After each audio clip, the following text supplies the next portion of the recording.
Oui, bonjour, mesdames et messieurs. Ici Guy Boulian, fondateur du Mouvement républicain du Québec. Donc, aujourd'hui, nous sommes le 21 janvier 2018, 78e anniversaire du drapeau du Québec aujourd'hui.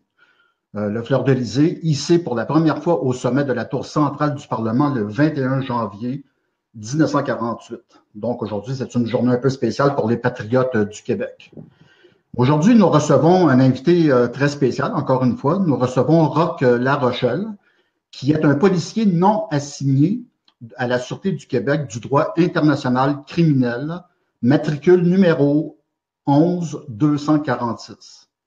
Donc, je vais vous le présenter brièvement. Roch Larochelle ne travaille pas à la Sûreté du Québec. Pourquoi? Il a dénoncé à 26 ans la corruption interne, à savoir comment la mafia khazarienne utilise la structure policière pour commettre des crimes de guerre. Son salaire, son statut de policier est protégé par le traité de paix de 1976. Un officier de police corrompu ne peut pas le congédier sous peine de mise en accusation au criminel. Vous devez savoir qu'il n'est pas censé vous dévoiler son titre réel ou sortir publiquement à cause d'un règlement relié à un code de loi commerciale appelé loi de police, qui le lui interdit formellement. Ce règlement maçonnique bâillonne les policiers dans une loi du silence. Le niveau de corruption actuel oblige, selon lui, Roch Larochelle, à se dissocier de ce règlement afin de réussir à éveiller les consciences à la présence de crimes à l'humanité commis sur le territoire québécois. Donc, nous accueillons Roch Larochelle. Salut Roch, Bonjour, comment bonjour à vas-tu? tous. Bonjour, je suis très, très content d'être ici, très content d'être parmi vous. C'est une grande journée pour les Québécois aujourd'hui. Je vais transmettre le plus d'informations possible à tous. Tout qu'est-ce que je sais, il n'y a rien qui va être caché parce que je crois sincèrement qu'au niveau du droit international des traités de paix, que la liberté d'expression doit être assurée et c'est bien écrit. Puis que tous ont droit à l'information, donc rien ne doit être privatisé, donc tous ont droit à savoir qu'est-ce qui se passe réellement au sein de leur parlement, au sein de leur police. Donc, je suis très, très content d'être parmi vous, puis je vous remercie de votre courage et de votre conscience à être capable de me reconnaître comme tel. C'est un honneur pour tous les policiers, tous les militaires qui essayent de dévoiler la corruption interne et puis qu'on est incapable présentement là, de pouvoir établir une défense pleine et entière là, au sein de ces structures commerciales-là. Donc, Roch, dans un premier temps, là, moi, je t'ai présenté brièvement, mais j'aimerais quand même que tu te présentes au public, peut-être faire un peu l'historique. Là. Comment ça t'est venu, là, tout ça? J'aimerais t'expliquer aux gens, avant qu'on enclenche sur la conversation de façon générale. Explique-nous un peu qui tu es, puis pourquoi tu en es arrivé à ça aujourd'hui, à faire ce genre de dénonciation-là.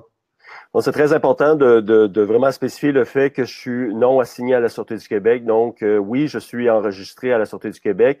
Vous pouvez aller voir ma page Facebook, Roch Larochelle, justicepourtous.com, Roch Larochelle, /justice pour tous, ou mes sites internet www.rochlarochelle.org. Donc, c'est très important de pouvoir spécifier que je ne travaille pas pour la Sûreté du Québec, mais oui, je suis policier non assigné à la Sûreté du Québec.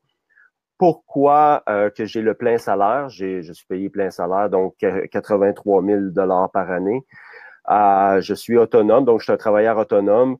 Pourquoi? Parce que c'est le traité de paix de 1976, suite la Première et Deuxième Guerre mondiale. Il y a eu plusieurs démarches faites par les Nations unies, dont la création du Code international de justice, mais la section criminelle.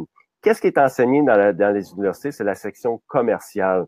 Donc, qu'est-ce qui réprime les multinationales ou les multinationales bancaires ou pharmaceutiques? Le code de loi qui dit à un officier de l'État, que ce soit un État, c'est soit une province, un pays ou une municipalité, mais les officiers d'un État, donc les directeurs d'un État commercial ou simplement une corporation comme Monsanto ou d'autres corporations, ils sont régis par des règles de droit. Et ces règles de droit-là ne sont pas, oui, se trouvent à la Haye, à l'ONU, et ils sont vraiment appliqués par les juges de la Cour suprême du Canada. Mais le problème, c'est que ces règlements-là, moi, ça m'a pris 12 ans d'enquête pour découvrir que ces règles-là ne sont pas appliquées. Ne sont pas appliquées, ne sont même pas enseignées dans les universités. C'est pas enseigné, Guy. C'est ça le problème, c'est que c'est même pas enseigné. Pourquoi? C'était pas l'avantage des multinationales bancaires ou pharmaceutiques d'enseigner les codes de loi qui répriment leur commerce et qui leur dit de respecter les constitutions et qui les empêchent de détruire les structures publiques pour établir des monopoles. Donc, eux autres, ils veulent prendre le plus de territoire possible commercial, envahir des pays, puis détruire les constitutions pour établir des monopoles commerciaux. Donc, il y a vraiment des codes un code de loi de 1976 qui dit à ces officiers, à ces corporations-là de comment agir et qu'est-ce qu'ils ont le droit de faire et qu'est-ce qu'ils n'ont pas le droit de faire. Donc, c'est pas enseigné dans les universités. Pourquoi c'est pas enseigné? Parce que les sociétés secrètes, comme on va expliquer tantôt, les sociétés secrètes, dont la franc-maçonnerie, ont imbriqué les universités, se sont infiltrés dans les universités, ont créé les universités à travers l'Institut Tavistock. On va expliquer ça tantôt, comment que les citoyens sont mis sous hypnose à travers différentes méthodes. Mais bref, c'est que ça, c'est pas enseigné. Et puis, c'est le traité de paix de 1976 qui a créé les syndicats, tout le mouvement syndical pour protéger les droits fondamentaux des êtres humains. Donc moi, on peut pas me congédier tant si longtemps que je commets pas un crime à l'humanité. Mais là, le citoyen normal, comme 99% de la population ne sait pas de quoi que je parle, c'est pas enseigné. Donc, un crime à l'humanité, c'est un acte criminel pur.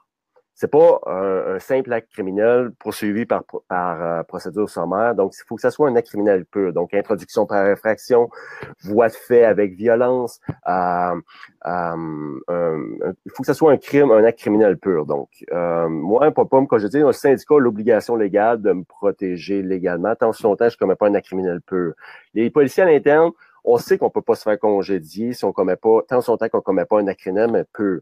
Mais on sait pas d'où ça vient. Comme les syndicats, probablement, ils savent même pas d'où qui viennent leurs statuts. Et puis moi, j'ai découvert ça après 12 ans d'enquête, une grosse enquête. Donc, moi, j'ai mon plein salaire, je suis autonome, j'ai pas besoin, j'ai aucun rapport à donner à personne. J'ai aucun officier qui sont au-dessus de moi parce que leur statut d'officier de police pour la Sûreté du Québec, c'est un statut commercial. Donc, moi, les traités de paix me protègent mon salaire. Pourquoi? Parce que j'ai l'obligation, moi, en tant que policier, d'être qu'on me définit comme un agent de la paix. Donc, le statut d'agent de la paix est défini par le droit international. Et la Charte canadienne des droits et le Code criminel, c'est une réflexion du droit international de 1976. Donc, je vous suggère d'aller voir vraiment le fondement, la sagesse du droit. Donc, ça, c'est pas appliqué par le barreau, par les directeurs du barreau du Québec, c'est pas enseigné dans l'université. Donc, l'aliénation, le droit international définit l'aliénation comme un crime de guerre.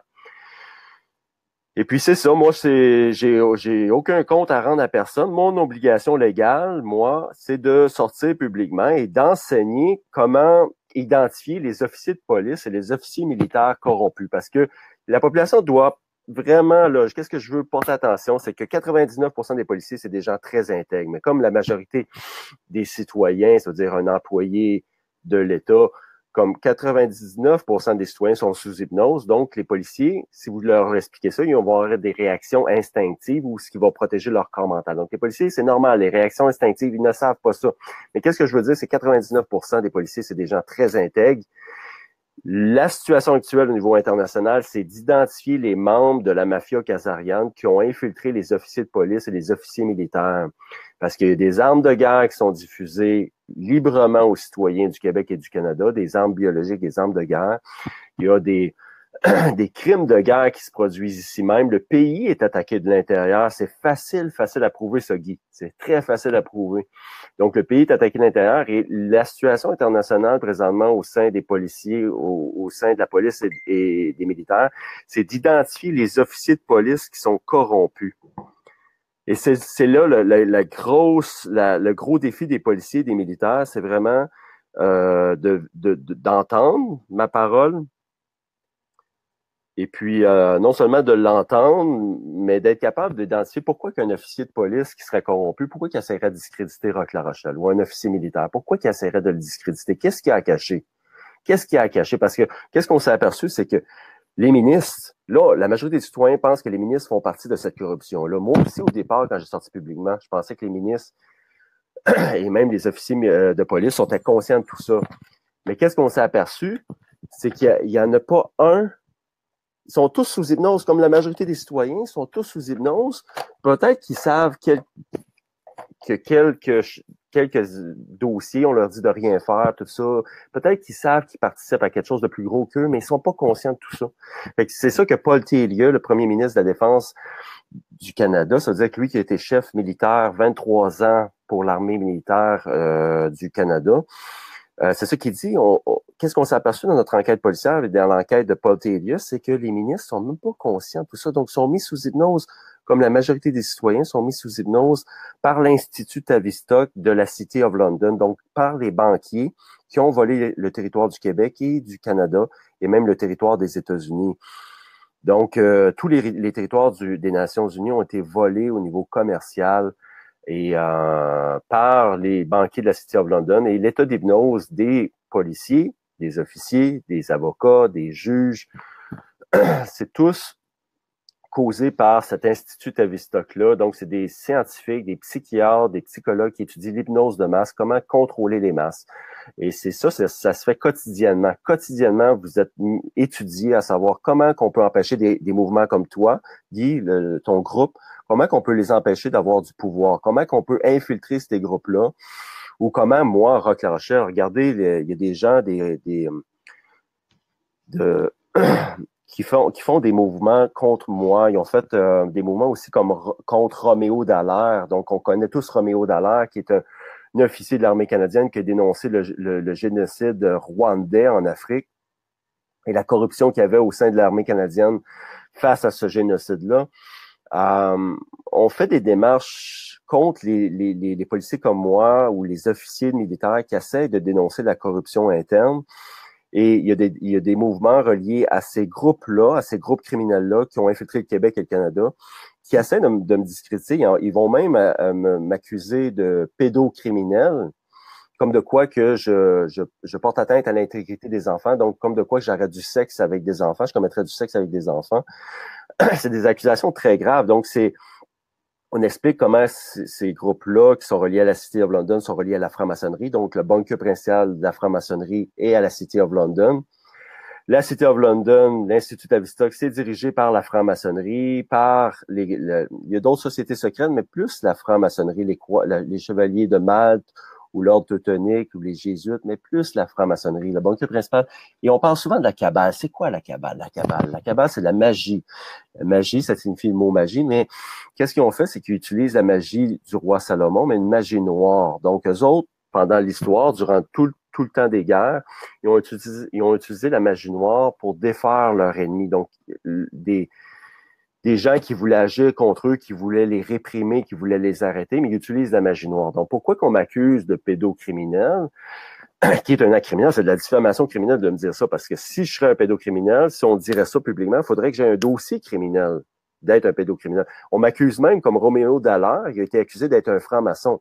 Mais pour m'accuser d'être un franc-maçon, il faut qu'on ait des vidéos, il faut qu'on ait des photos pour...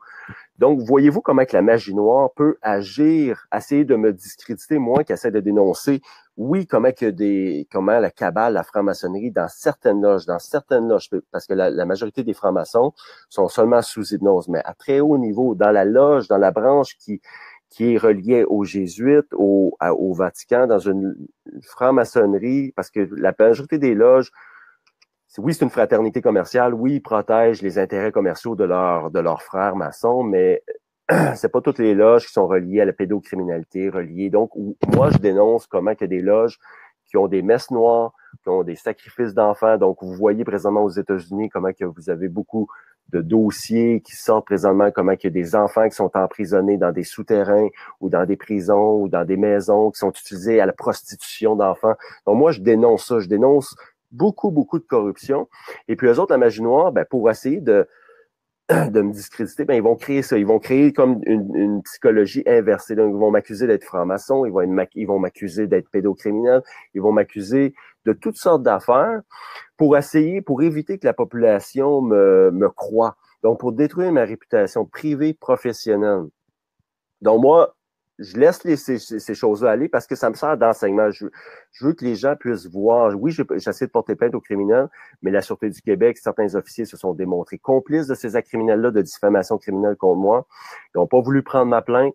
Là, ces criminels-là qui sont reliés, que la DPJ, qui ont même une des personnes a même perdu son poste à la DPJ. Donc, ils prennent des positions comme des positions caritatives. On l'a vu avec la Fondation Clinton.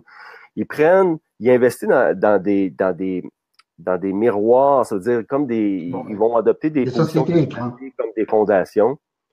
Puis pour faire croire à la population qui sont pour eux autres, qui travaillent pour eux autres, mais de l'autre côté, qu'est-ce qu'ils font, c'est qu'ils sont complètement dans la criminalité. C'est des organisations qui sont complètement impliquées dans la criminalité gouvernementale, dans la criminalité reliée aux crimes de guerre. Et puis, là, quand ils sortent des informations là, comme de quoi Roch La Rochelle c'est un pédocriminel ou un franc-maçon, la majorité des gens sont pas conscients de cette criminologie-là. Et puis, ils viennent de détruire, ils essaient de détruire ma réputation. Mais moi, qu'est-ce que je veux faire? J'essaie de laisser ces réalités-là présentes et démontrer à la population comment cette criminologie internationale opère, comment ils peuvent essayer de discréditer un policier qui dénonce la corruption interne, comment il y a des criminels de guerre ici, reliés à la pédocriminalité, reliés à la contrefaçon de l'argent canadien. Donc, beaucoup, beaucoup de choses qui se passent. Mais tu sais, Roch, je suis content que tu en parles là, du fait qu'on essaye de... Est-ce que tu m'entends, Roch? Oui, je t'entends bien. Oui, OK. Je suis content que tu en parles justement du fait qu'on essaye de te dénigrer sur Internet, entre autres, parce que j'allais justement aborder le sujet avec toi. Tu sais qu'il y a même des gens qui affirment que tu serais un infiltré, quelqu'un qui s'infiltre dans des groupes. Moi, personnellement, j'endosse pas du tout ça. La preuve, c'est que j'ai pas peur du tout de t'inviter aujourd'hui à une conférence en ligne. Mais je trouve ça vraiment dégueulasse qu'on essaye vraiment de dénigrer quelqu'un comme ça. Donc, qu'est-ce que tu aurais à répondre à des gens comme ça là, qui disent que tu es peut-être un infiltré, là, qui essayent de justement s'infiltrer dans des groupes comme peut-être le MRQ, entre autres? C'est seulement des criminels qui pourraient dire ça. C'est seulement des criminels qui voudraient pas qu'on porte attention à mon discours, qu'on voudrait pas porter attention à mes preuves. Vous voyez mon rapport d'enquête. Je dénonce la franc-maçonnerie. Je dénonce comment que la franc-maçonnerie, pas la base franc-maçonnerie, pas les loges bleues, mais toutes les autres loges, comment qu'ils sont, oui, partie intégrante de la criminalité. Comment que ces gens-là qui ont des bunkers, c'est pas les loges, c'est des bunkers, dans des bunkers de criminels à cravate, comment qu'ils font le geste d'accepter de se faire trancher la tête avec le geste de la main. Là, c'est des gens là, dans votre ville, là, des gens à cravate qui ont beaucoup d'argent, qui vont à chaque semaine dans les loges pour se rassembler, puis comment ils planifient votre société au niveau de leur commerce au niveau des décisions démocratiques qui doivent être prises. Donc, ces gens-là vont en loge, puis ils font ce geste-là d'accepter de se faire trancher la tête. Écoutez-moi bien, là. Ils font ce geste-là d'accepter de se faire trancher la tête s'ils dévoilent la présence de la franc-maçonnerie. Si je serais franc-maçon, écoutez, c'est sûr que je n'en sortirais pas publiquement au risque de me faire assassiner. Et c'est sûr que la police... Ça, c'est sûr que les citoyens n'ont pas confiance à la police parce que dans les dernières années, là, la majorité des policiers, là, qu'est-ce que je vais vous dire, sont même pas conscients de tout ça. Le policier, lui, on lui demande, il a été éduqué, il a été formaté dans sa tête à juste faire la job qu'on lui demande de faire. Fais-en pas trop parce que si tu en fais trop, tu vas te faire rencontrer par ton boss. Fait que la majorité des policiers savent même pas qu'est-ce que je dis présentement. Fait que le policier, lui, c'est ça, le policier, il est pas conscient de tout ça. N'essayez pas de croire un instant qu'un policier va être conscient. Les policiers sont des gens très intègres, très honnêtes, mais sont mis sous hypnose comme la majorité des citoyens. Qu'est-ce que je dis, là? OK, on va partir vraiment, Guy, on va partir et on va dire vraiment les vraies choses. On va dire vraiment les vraies choses à la population. C'est pas évident parce qu'il faut vraiment comprendre l'hypnose. Il faut comprendre comment que Adolf Hitler... Ouais, Pardon? Mais avant de parler d'hypnose, là, j'aimerais ça parce que en visitant ton site, j'ai vu, puis tout le monde voit que tu parles beaucoup des Khazars. Moi, j'aimerais qu'on parle un peu, qu'on introduise justement avec les Khazars, que tu nous expliques un peu, selon toi, c'est quoi la mafia Khazar. Mais avant ça, je vais faire une petite introduction pour le public de ce que c'est les Khazars. Puis après ça, on pourra enchaîner. Puis après ça, on pourra débouler sur d'autres sujets là, qui concernent toute cette affaire-là. Donc, je vais expliquer aux gens rapidement d'où proviennent les Khazars. Parfait. Donc, les Khazars sont un peuple semi-nomade turc d'Asie centrale. La caste royale des Khazars s'est autoproclamée descendante de Khazars, un petit-fils de Japheth selon la Genèse. Les Khazars sont connus pour avoir adopté le judaïsme comme religion officielle sous le règne du Bek Boulan en 838. Conversion opportuniste entre le judaïsme, le christianisme et l'islam. On pense que ce choix fut éminemment stratégique, dû pour une part à la nécessité d'avoir une religion monothéiste pour se faire accepter des populations tributaires et d'autre part à la nécessité d'opposer une religion originale à la pression qu'exerçait à la fois l'Occident chrétien et l'Orient musulman. Donc, j'aimerais spécifier que lorsqu'on parle des Khazars, on ne parle pas du peuple hébreu. Okay? Donc, ils se sont autoproclamés juifs au 9e siècle après Jésus-Christ. Ce ne sont pas un peuple hébraïque, donc on ne peut pas parler d'antisémitisme lorsqu'on parle des Khazars. Ça, c'est très important que je le spécifie pour pas qu'on se fasse accuser de toutes sortes de choses suite à cette conférence-là. Exactement. Donc, étant donné que les Khazars, c'est un peuple nomade turc, ce n'est pas un peuple sémitique, et donc il n'y a pas d'antisémitisme lorsqu'on parle d'eux. Donc, à partir de ces informations-là, je vais redonner la parole à Roch pour qu'il nous dise d'où vient cet intérêt, ce grand intérêt qu'il porte pour les Khazars. Qu'est-ce que les Khazars et qu'est-ce que la mafia khazarienne aujourd'hui, Roch? Bon, OK, c'est comme tu dis, ça part de l'Europe centrale. C'est des gens qui s'exerçaient à la magie noire, beaucoup, sacrifices d'enfants, messes noires. C'était des barbares. Ils étaient reconnus vraiment pour des barbares, mais sont très efficaces dans l'art de la guerre à cause de la magie noire. Tous les services de renseignement criminel militaire présentement étudient la mafia khazarienne, comment ils ont imbriqué, comment ils imbriquent leurs services, comment ils sont structurés. Je vous conseille réellement, pour vraiment étudier la mafia khazarienne, ses structures, de vous rendre sur mon site www.rochlarochelle.org. rochlarochelle.org. Allez dans la section rapport d'enquête. Rapport d'enquête, vous cliquez sur l'onglet rapport d'enquête et vous allez rentrer dans la section Parlement, une arme de guerre. Le Parlement, une arme de guerre. Donc, on explique comment que la mafia khazarienne, la structure de la mafia khazarienne qui part de la City of London, des banquiers de la City of London, comment qu'ils sont structurés, comment que plusieurs sous-sociétés secrètes qui sont reliées à la mafia khazarienne, comment que ces criminels de guerre-là, qui ont fait la guerre depuis des millénaires, donc oui, la mafia khazarienne, 900, c'est tout ce que tu as dit, Guy, ça rentre dans nos résultats d'enquête.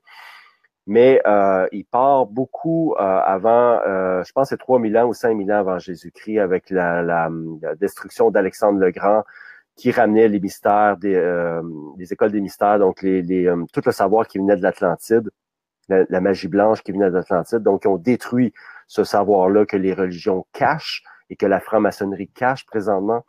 Donc, eux autres, oui, ils se sont instaurés en Europe. Ils ont à travers les banques, à travers les jésuites, à travers le Vatican, ils ont infiltré le Vatican, donc ils ont créé les structures bancaires. Ils se sont servis beaucoup des familles reliées à la City of London à un moment donné dans leur révolution, dans leur richesse, quand ils ont venu le temps de prendre possession de toute l'Europe et de l'Amérique du Nord, ils se sont servis des Rothschild, des familles autour des Rothschild, les Morgan. Il y a d'autres familles là, qui sont dans mon rapport d'enquête. Et puis, eux autres, ils se sont servis, encore une fois, de l'Institut Tavistock. Comment hypnotiser les masses? Comment infiltrer les nations pour les détruire de l'intérieur? Pour vraiment les détruire et établir des monopoles bancaires, des monopoles commerciaux. Donc, qu'est-ce que vous devez tous savoir, c'est qu'Adolf Hitler a été seulement un programme de l'Institut Tavistock. Les gens pensent qu'Adolf Hitler a tout dirigé ça par lui-même. Non, Adolf Hitler a été financé par les banquiers, mais il y a des sous-corporations d'un peu partout, de la Suisse, des États-Unis comme Ford, plusieurs sous-corporations, même de la Russie. La Russie a financé à travers le régime bolchevique a financé Adolf Hitler. Donc, ils ont vraiment assassiné les Juifs, beaucoup de Juifs, même en Russie. Le régime bolchevique étudie la vraie histoire, l'histoire qui est cachée des universités. Là, il faut vraiment étudier l'histoire qui est cachée des universités. Donc, l'Institut Tavistock ont financé Adolf Hitler et l'histoire de dire qu'Adolf Hitler, là, je vous parle là, de renseignements criminels dans l'armée canadienne et dans tous les corps militaires, toute la CIA. Regardez le canal Historia présentement, où ce qui dévoile, la CIA dévoile les dossiers secrets d'Adolf Hitler. Adolf Hitler n'a pas été arrêté ou s'est pas assassiné, il n'a pas été tué, il a été transféré avec ses officiers, il a été transféré dans un sous-marin. Je vais vous le donner, moi, sur ma page Facebook, le nom du sous-marin, les descriptions, comment que le sous-marin était fait. Il a été transféré par le MI6, donc les services de renseignement criminel reliés à la City of London de l'Institut Tavistock. Il a été transféré avec plusieurs de ses hauts officiers. Il a été transféré en Argentine, mais en Antarctique aussi. Puis il y a beaucoup de ces sous-officiers qui ont été transférés en Argentine via d'autres pays. Ils se sont beaucoup établis en Amérique du Sud. Mais qu'est-ce qui est le plus dur à accepter dans mon rapport d'enquête, c'est que suite à l'expérimentation d'Adolf Hitler, oui, il y a eu le procès de Nuremberg, le procès qui a jugé les officiers, les psychiatres qui utilisaient, par exemple, le fluorure. Il y a des gens qui ont été pendus pour avoir utilisé le fluorure. Il y a des gens qui ont été pendus pour utiliser le Wi-Fi de la façon qu'on l'utilise présentement dans les écoles primaires. Il y a des gens qui ont été pendus pour ça. On a tous les preuves de ça. Hey, j'ai des grands scientifiques, moi, au niveau du Wi-Fi. Il y a des armes biologiques qui ont été utilisées par Adolf Hitler qui sont utilisées présentement aujourd'hui. Donc, ces scientifiques-là ont été pendus. Il y en a qui ont fait 3 ans de prison, seulement 3 ans de prison. Ils ont été supposés d'être emprisonnés à vie. Mais les services MI6 qui avaient transféré Adolf Hitler en Antarctique, qui ont sorti à travers l'infiltration des différents services de renseignement criminel, ils ont sorti ces scientifiques-là qui étudiaient l'hypnose de masse, qui les ont mis à la tête de tous les ministères de l'éducation de toutes les Nations Unies. Là, on parle de la Russie, on parle du Québec, on parle du Canada, on parle des États-Unis. Donc, ils ont imbriqué les nations, ils ont infiltré les nations, ils les ont mis à la tête du ministère de l'Éducation pour renseigner aux gens que le fluoreux, par exemple, était normal, que c'était bon pour les dents, que le Wi-Fi, c'est quelque chose qui est bon, les ondes électromagnétiques émises par votre routeur ou Internet, que c'est bon pour la santé. Donc, tout part des banquiers, et puis ils ont créé plusieurs sociétés secrètes, comme reliées aux Jésuites. Les Jésuites ont créé le sionisme, le protocole des sages de Sion, qui est une société secrète qui a imbriqué toute l'Europe à la fin des années 1800. Ils ont créé beaucoup de sociétés secrètes, beaucoup de religions, pour être capable de nous diriger. Donc, diviser, c'est l'action de diviser pour mieux régner.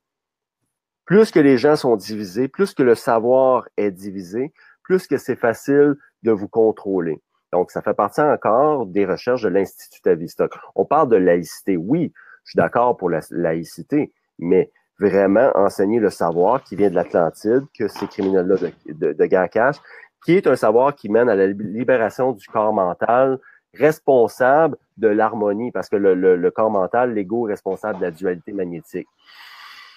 L'ego, corps mental, les croyances, l'art ancestral qui venait de l'Atlantide, de l'Égypte ancienne, des écoles des mystères, enseignaient comment libérer le corps mental pour quand on observe l'étranger, que ce soit le musulman ou le juif, qu'on soit capable d'être sur la même longueur d'onde, sur la lumière du moment présent, et puis on parle tous le même langage. Protocole des sages de Sion, mon ami Guy, ça a été créé par les Jésuites. Tout ce mouvement-là, à partir de la Russie, c'est dans mon rapport d'enquête. Donc, protocole des sages de Sion, oui, le sionisme, mais le sionisme est contrôlé par la franc-maçonnerie, le Bunke, donc une loge de Bunke. Les frères musulmans, c'est encore des sous-branches de l'Orient, des sous-branches de la franc-maçonnerie. Donc, oui. Mais moi, Roch, moi, j'invite justement les gens à télécharger les protocoles des sages de Sion. Moi, j'ai ce document-là depuis à peu près 20 ans là, entre les mains. Bon, à l'époque où moi je me le suis procuré, c'était pas tellement connu. Là, tu sais, les gens en parlaient pas vraiment. Moi, j'invite les gens vraiment à faire une recherche sur Internet et à télécharger le document. Ça, c'est un document qui a été écrit au début du siècle, là, en 1908 à peu près. Là. Il y a toutes sortes de controverses autour des protocoles. Mais ce qui est étonnant, c'est que tout ce qui arrive aujourd'hui, avait été prévu dans le plan, parce qu'il s'agit d'un plan, dans les protocoles des sages de Sion. Donc, c'est de ce document-là que Roch est en train de vous entretenir actuellement. C'est vraiment un plan d'attaque, si on veut, qui est mis en pleine action. Puis vraiment, là, de nos jours, en 2018, en 2017, 2018, on peut dire vraiment que tout ce qui arrive aujourd'hui en tant que destruction de la société telle qu'on l'a connue auparavant était prévu et est prévu depuis au moins 100 ans.